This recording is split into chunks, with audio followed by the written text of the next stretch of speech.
Welcome to the midday news on 3FM 92.7. We're coming to you from our studios here at Isawe Kanda. Coming up this afternoon, National Executive Committee of the governing New Patriotic Party holds crunch meeting in what may consider a last-ditch attempt to resolve outstanding challenges. Barely 10 days to the party's parliamentary primaries. We're live to the meeting, plus take you to Bantama constituency in the Ashanti region to gauge the mood of delegates in the MPP stronghold ahead of the primaries. Also, mixed reaction over planned 30% increase in transport fares by 3 driver unions. National Council of Parents-Teacher Association rejects GES directive asking teachers not to be part of PTAs across schools. And later in the bulletin, a strong appeal has been made to the Eastern Regional Minister and the Security Council to protect residents of Kade following an ongoing chieftaincy dispute in the area. We have details of these stories and more in the next 30 minutes. My name is Grace Hammoah Agyemang. Stay with us.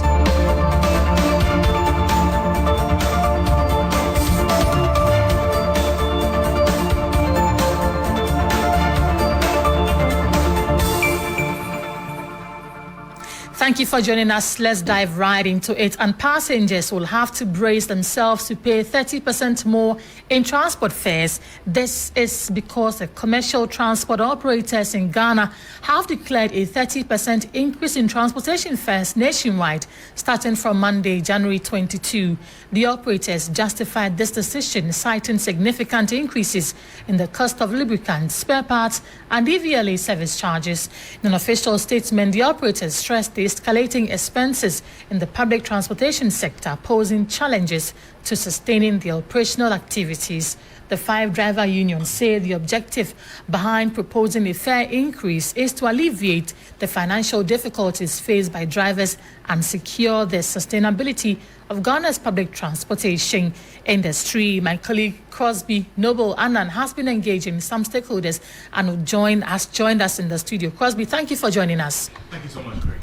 Where have you been to, and are drivers saying this is good news to them? Well, I've been out and about, Grace, trying to find out a lot more about this new 30% increment in the transportation fares by the commercial transport operators of the country. Now, this is what is happening. The transportation industry, it is generating a lot of conversations over the past couple of weeks. There's the mention of the 60% proposed increase from the GPRTU over the emissions task. But just before we finish that conversation is also the 30% increment, and as you rightly mentioned, from the commercial transport operators. They're citing cost of lubricants, spare parts, increased DVLA service charges as the reasons behind the decision. Well, we know that the move is aimed at addressing challenges as well as sustaining the public transportation sector. At least this is what the organization is telling us. When we hit the streets, the views are divided. Ghanaians are grappling with the impending 30% increase. Concerns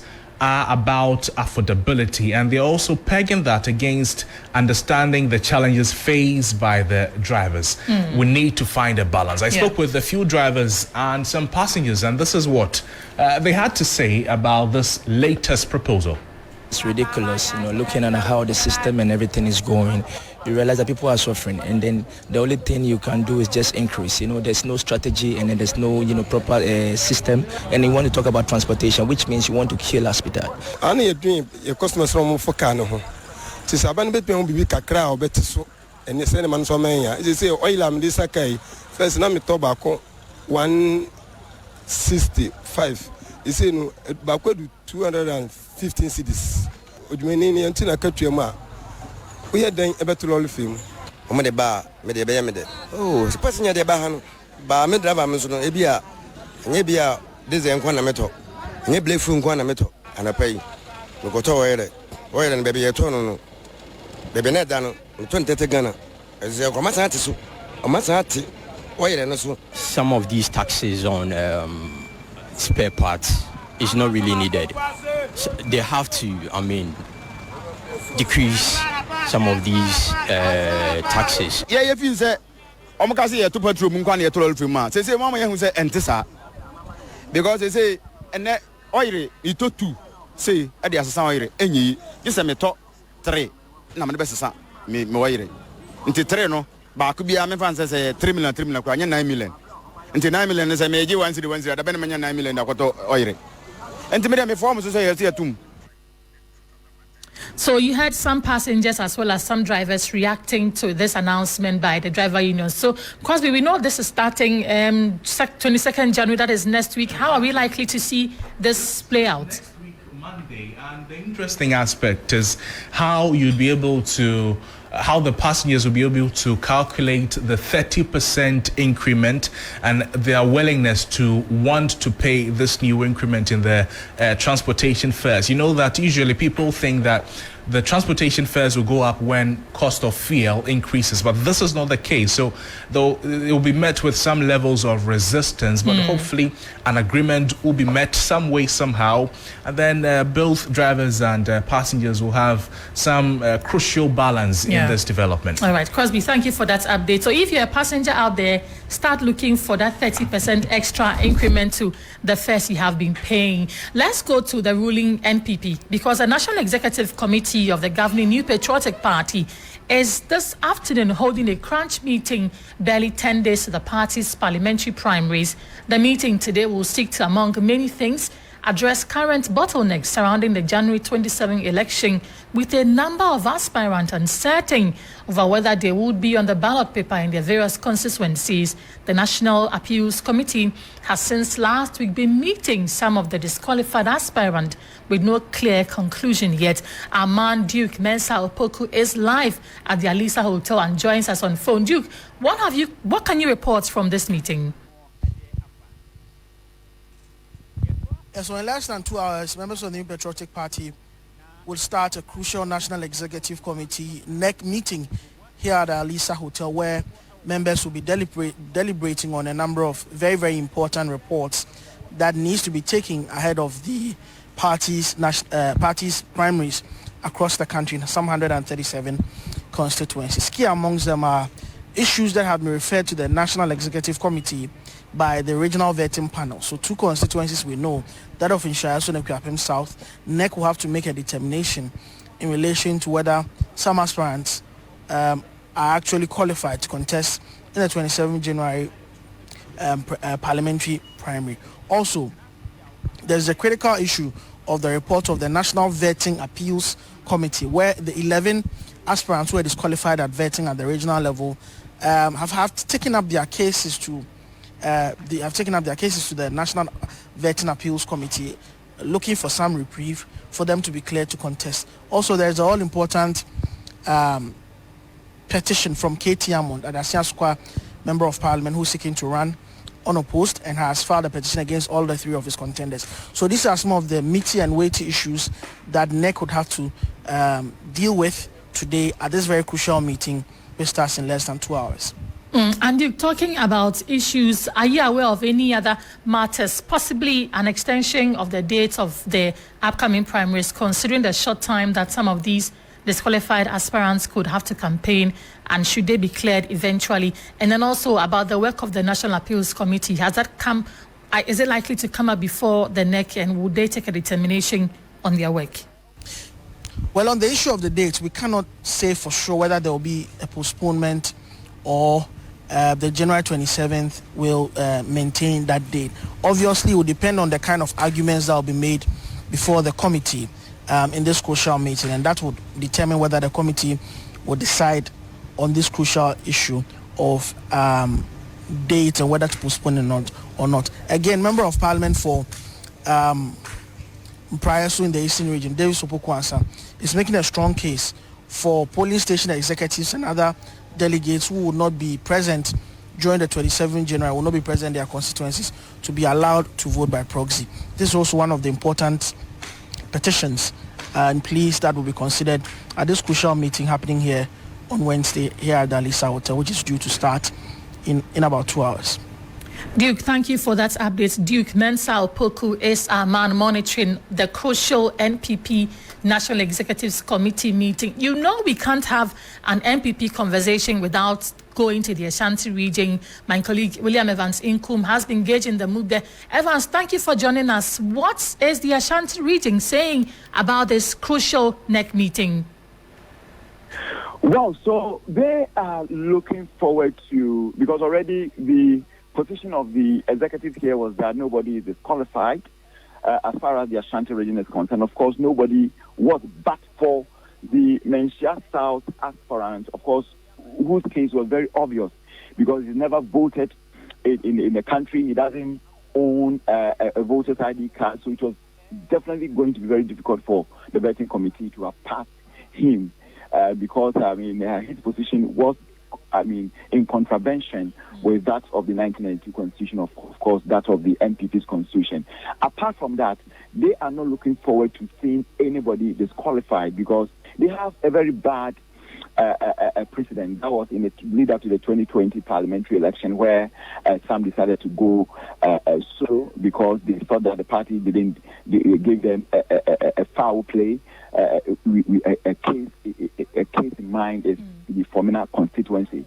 So they are looking forward, like I said, seeing everybody goes through as far as today's meeting at Alisa is concerned. Okay, we know that the chairman for the region, Chairman Wuntimi, has also been in the news. What are the youth saying about him?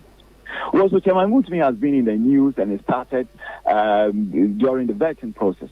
There was a scuffle between him and a member of Dr. Matthew Opoku's team, and precisely I'm talking about Abuba, who is the constituency organizer of the Menchia NPP.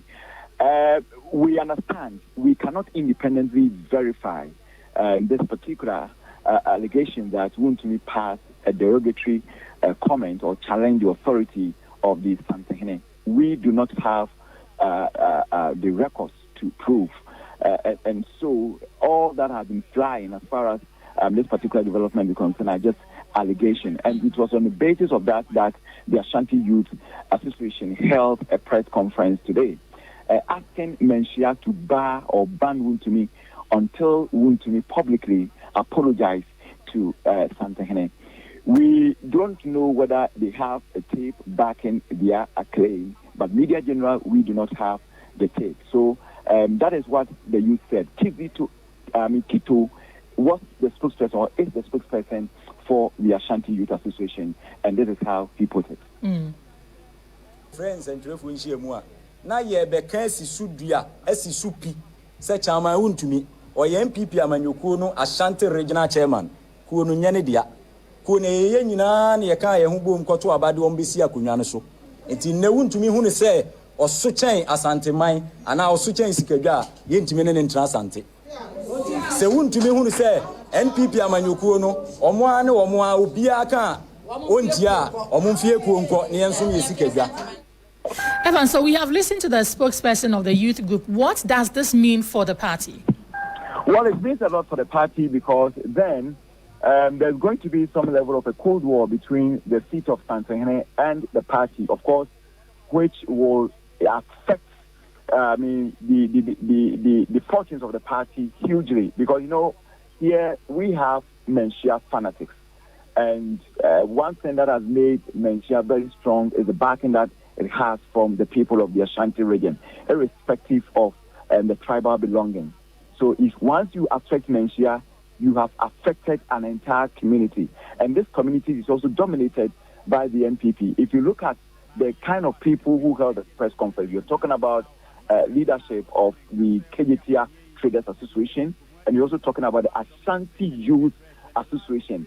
So these are not just mere people, but these are people who are very influential as far as the Ashanti region is concerned. But I can tell you that before coming on air, the MPP, the leadership of the MPP was also preparing to issue a statement. But we'll definitely come back to you for details of that NPP statement. Thank you very much for that succinct report. One outstanding issue the NPP must deal with, though, at some point in time, is who partners Vice President Dr. Mahmoud Bawumia in this year's election. Former Speaker of Parliament, Professor Aaron Michael Quay, is cautioning the NPP flag bearer against selecting someone who has an eye on the job of president. Such a person, he believes, could undermine his administration. He has also been warding off concerns that the vice president is to blame for the current state of the economy. He's been speaking exclusively to my colleague, Beatrice Edu. It appears that there is a feeling generally that if we had a candidate from the Ashanti region, after all, the bread basket of the party, it would be reasonable and sensible to balance the ticket. Therefore, it's important to factor that into the equation. It doesn't mean that it will work that way by all means, but it is a factor. A vice presidential candidate must be someone who is not looking out for the boss's job, and a person who is also not going to work like a co-president. You are a vice president, and that person must therefore be of such equanimity that there will be no clash of personalities. When President Rawlings made Akar his running mate, there was a clash of personalities, and we all know the unpleasant things that happened. It's a factor to take into account. The person must also be knowledgeable enough to supplement the efforts of the president, just like Dr. Bawumia has done. But nevertheless, he is not the president. There's only one president. And the vice president actually does not lead the country. It's the president who leads the country. The buck stops with the president. Whatever is wrong is the responsibility of the president. Former Speaker of Parliament and a member of the NPP Executive Committee, Professor Mike Okwe there. Let's talk about the NDC. By this time, up north, we know there has been some issues that has led to some abuse of the party treasurer in the region. The office was in fact locked yesterday. Let's take the update on that, whether the party office has been locked, and the latest on that. My colleague Christopher Mako is joining us on phone. Christopher, what is the latest? Is the party office still under lock and key?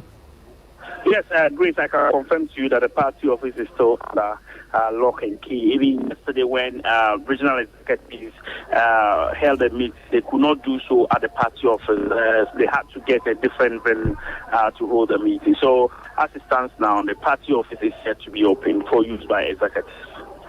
When you speak to the party executives and those who matter, what do they tell you? What are you picking from them?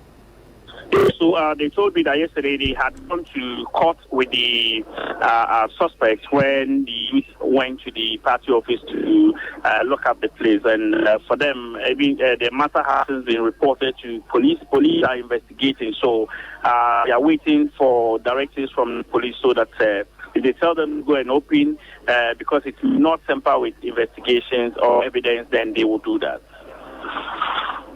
Grace, the party chair was also arrested. Has he been released? The vice chair, has he been released? Yes, that's the suspect, Alhaji Gbewa. He's been granted bail yesterday, and today he's expected to report to the police station, and he'll be reporting. The matter is currently in court. All right, Christopher, thank you for that update. Let's still stay with the NDC and speak and listen to the flag bearer of the party, John Mahama, who has been telling his party executives on how he'll deal with corruption when voted into power.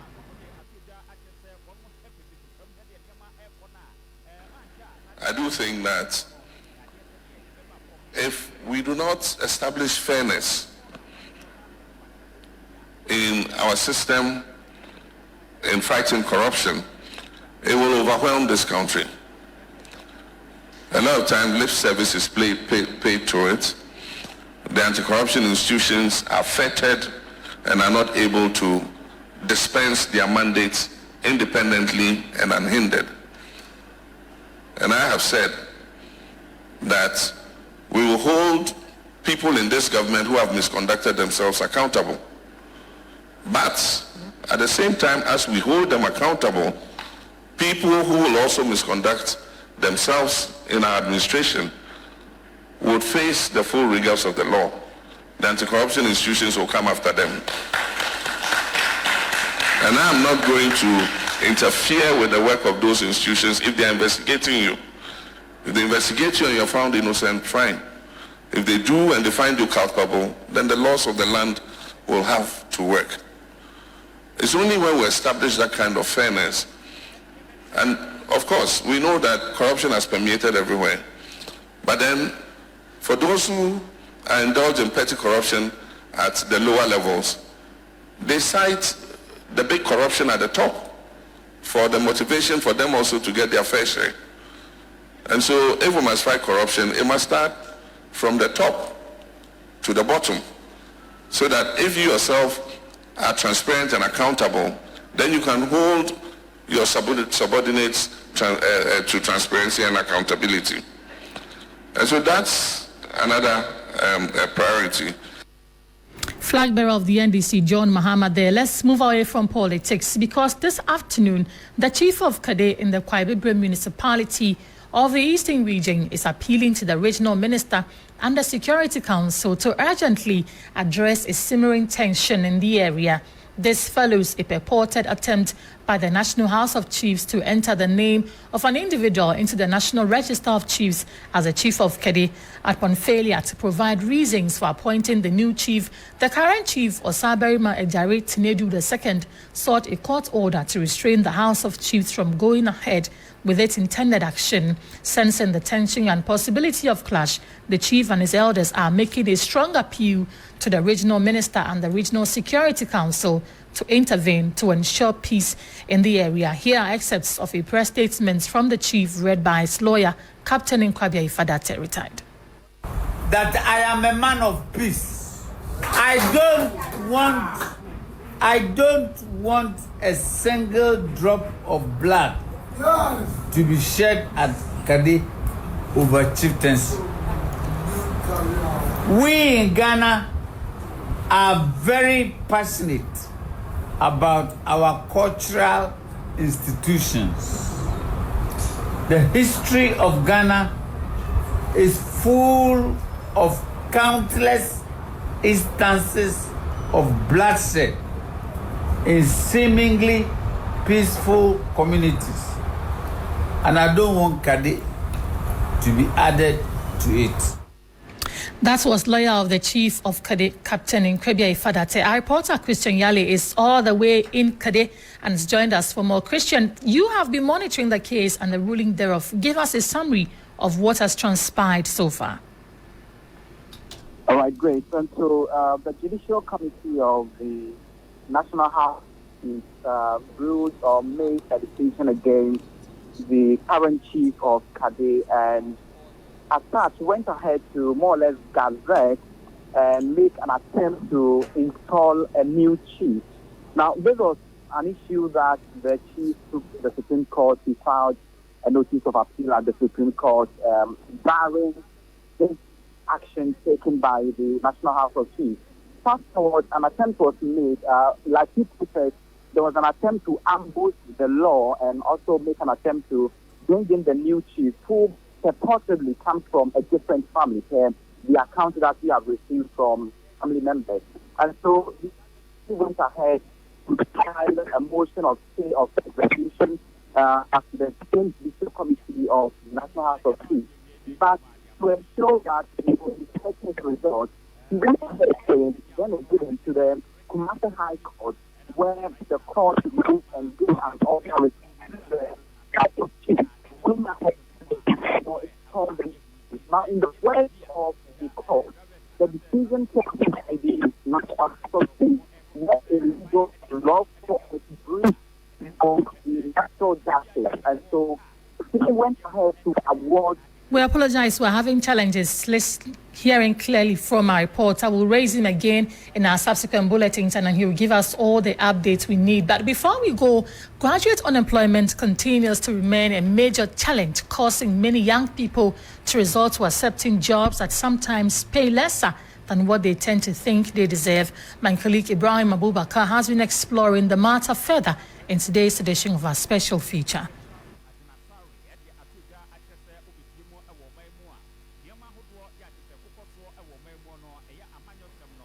Since his graduation in 2019, Suleiman Abdul Latif has been searching for a suitable job in real estate management, but has had no success.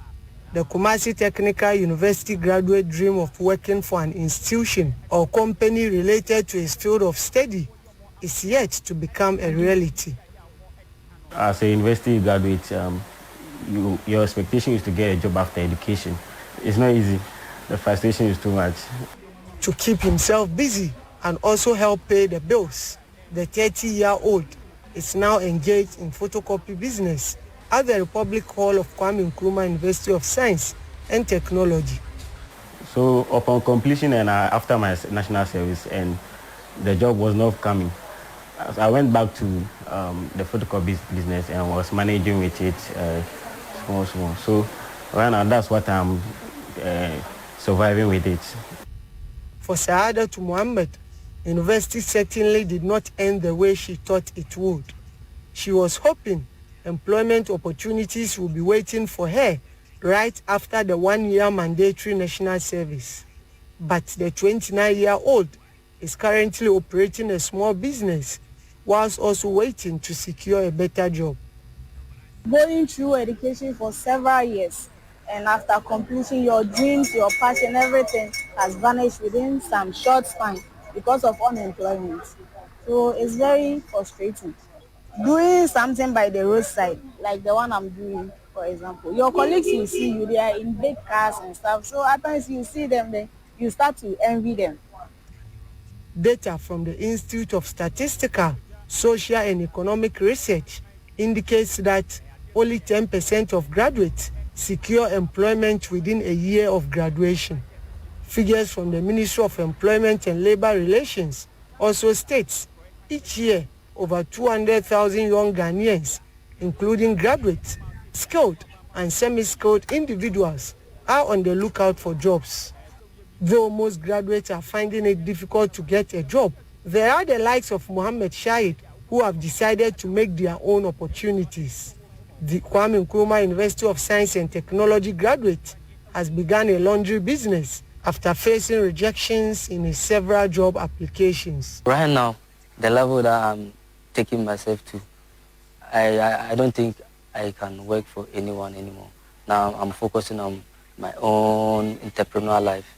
Youth unemployment is a real problem in Ghana, and in the midst of the rising cost of living and no prospect of job offer after school, many graduates have been left frustrated.